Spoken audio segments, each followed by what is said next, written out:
دن بدن کھلنے لگا ہے نعمت الاسلام یہ۔ بسم اللہ الرحمن الرحیم۔ صرف 5 منٹ کا مدرسہ قرآن و حدیث کی روشنی میں 210واں دن 30 رجب المرجب۔ نمبر 1، اسلامی تاریخ۔ حضرت مصعب بن عمیر رضی اللہ تعالی عنہ۔ حضرت مصعب بن عمیر رضی اللہ عنہ قریش کے امیر ترین گھرانے سے تعلق رکھتے تھے۔ اسلام سے قبل بڑے ناز و نعمت میں پلے تھے۔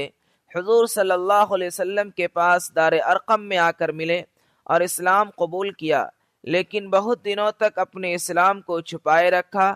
ایک دن ایک شخص نے انہیں نماز پڑھتے دیکھ لیا۔ اس کی اطلاع ان کے والدین کو کر دی۔ والدین نے ان سے رشتہ توڑ لیا اور ان کو ہر طرح کی تکلیفوں اور آزمائشوں سے گزرنا پڑا۔ حضرت مصعب بن عمیر رضی اللہ عنہ کسی طرح فرار ہو کر حبشہ ہجرت کر گئے۔ پھر جب مکہ واپس آئے تو حضور صلی اللہ علیہ وسلم نے ان کو مدینہ والوں کے ساتھ مدینہ کے مسلمانوں کو قرآن سکھانے اور دین کی دعوت تبلیغ کے لیے روانہ فرمایا۔ چنانچہ یہاں وہ مقری یعنی پڑھانے والے کے لقب سے مشہور ہوئے۔ غزوہ بدر میں بھی بڑے شوق و جذبے سے شریک ہوئے۔ وہ سن 3 ہجری میں غزوہ احد کے موقع پر اسلامی جھنڈے کو سنبھالے ہوئے رسول اللہ صلی اللہ علیہ وسلم کے سامنے بڑی بے جگری سے دشمنوں کا مقابلہ کر رہے تھے کہ اسی حال میں شہید ہو گئے۔ نمبر 2، حضور صلی اللہ علیہ وسلم کا معجزہ، فرشتوں کے ذریعے مدد۔ حضرت سعد بن ابی وقاص رضی اللہ عنہ فرماتے ہیں کہ میں نے جنگ احد کے دن رسول اللہ صلی اللہ علیہ وسلم کے دائیں بائیں جانب نہایت سفید کپڑے پہنے ہوئے 2 شخصوں کو دیکھا جو رسول اللہ صلی اللہ علیہ وسلم کی طرف سے خوب لڑ رہے تھے، جنہیں میں نے نہ اس سے پہلے کبھی دیکھا تھا اور نہ بعد میں دیکھا، اور وہ 2 شخص حضرت جبرائیل علیہ السلام اور حضرت میکائیل علیہ السلام تھے۔ نمبر 3، ایک فرض کے بارے میں، باوضو مسجد جانا۔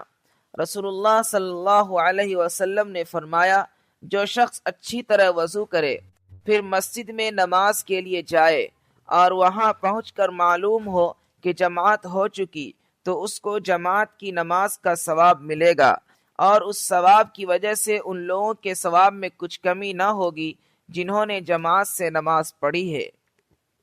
نمبر 4، ایک سنت کے بارے میں، بیت الخلاء میں جانے اور باہر آنے کی دعا۔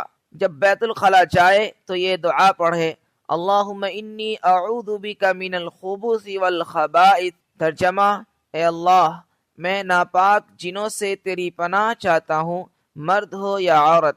اور بیت الخلاء سے باہر نکلنے کے بعد یہ دعا پڑھے، غفرانک الحمدللہ الذی اذهب عنی الاذی وعافانی۔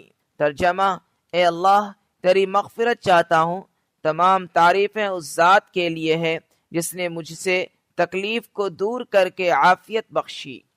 نمبر 5، ایک اہم عمل کی فضیلت، فقیروں کو معاف کرنا۔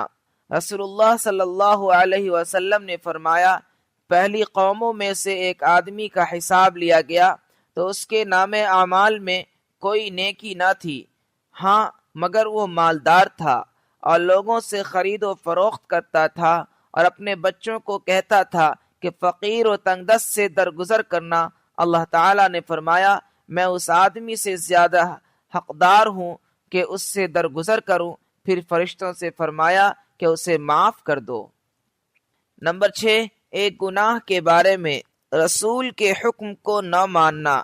قرآن میں اللہ تعالیٰ فرماتا ہے، جو لوگ رسول اللہ صلی اللہ علیہ وسلم کے حکم کے خلاف ورزی کرتے ہیں ان کو اس سے ڈرنا چاہیے کہ کوئی آفت ان پر آ پڑے یا ان پر کوئی دردناک عذاب آ جائے۔ نمبر 7، دنیا کے بارے میں، رزق حکمت خداوندی سے ملتا ہے۔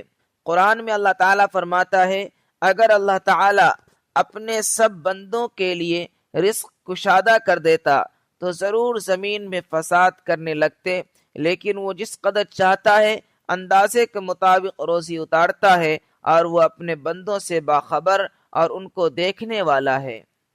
نمبر 8، آخرت کے بارے میں، قبر آخرت کی پہلی منزل۔ حضرت عثمان رضی اللہ عنہ جب کسی قبر کے پاس کھڑے ہوتے تو بہت روتے، یہاں تک کہ آنسوؤں سے ان کی داڑھی تر ہو جاتی۔ ان سے پوچھا گیا یہ کیا بات ہے؟ آپ جنت و دوزخ کو یاد کرتے ہیں تو اتنا نہیں روتے جتنا قبر کی وجہ سے روتے ہیں۔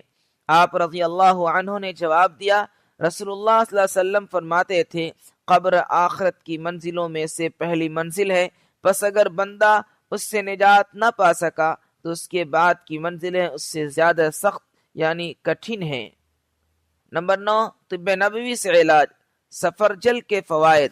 رسول اللہ صلی اللہ علیہ وسلم نے فرمایا سفرجل کھاؤ کیونکہ یہ دل کو راحت پہنچاتا ہے اور پیدا ہونے والے بچے کے حسن کو بڑھاتا ہے۔ نمبر 10، نبی صلی اللہ علیہ وسلم کی نصیحت۔